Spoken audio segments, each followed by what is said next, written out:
Hello everyone, আমি আজকে চলে এসেছি আবার মৌমিতাকে নিয়ে। মৌমিতার আজকে রিসেপশন, ও আমার আজকে রিসেপশন ব্রাইড। আগের দিন ওর ব্রাইডাল করেছিলাম। আচ্ছা মৌমিতা, প্রথমে বলো তুমি আজকে কেমন লুক চাইছো, কি সাজতে চাইছো? মানে আমি একটু গর্জিয়াস ধরনের লুক চাইছি, আর শাড়িটা তো তুমি আমার মন মতোই পরিয়েছো, বাদ বাকিটা তুমি তোমার মতো সাজিয়ে দিও। আচ্ছা, বাকিটা আমি আমার মতো করব। আর আগের দিনের মেকআপের রিভিউ কেমন ছিল, কেমন সবাই কি বলেছে? সবাই মানে ঢোকা মাত্র সবাই বলেছিল সুন্দর লাগছে, মানে আমি আমার মতোই লাগছি। যে এমন নয় যে অনেকজনা বলে না তোকে চেনাই যাচ্ছে না, এরকম বিষয় না, বেশ আমাকে আমার মতো করে সাজিয়ে দিয়েছিল। এটা পছন্দ হয়েছে তো তোমাকে, তোমার মতো রেখেছে? আমি যখন ছবিগুলো দেখছিলাম মনে হচ্ছিল সেটাই বসে থাকি।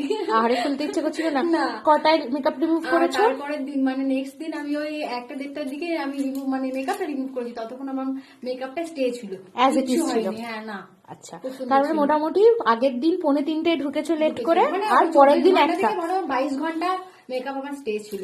একদম একদম। যাক, থ্যাংক ইউ। তাহলে আজকে দেখি তোমার মনের মতো করে তোমার রিসেপশনটা সাজাতে পারছি কিনা। ঠিক আছে, চলো শেষে আমি নিয়ে আসছি ওর রিসেপশন লুক। সাজ পছন্দ হয়েছে? হ্যাঁ হ্যাঁ হ্যাঁ, আমার দুর্দান্ত লেগেছে। সত্যি খুব পছন্দ হয়েছে গো। মানে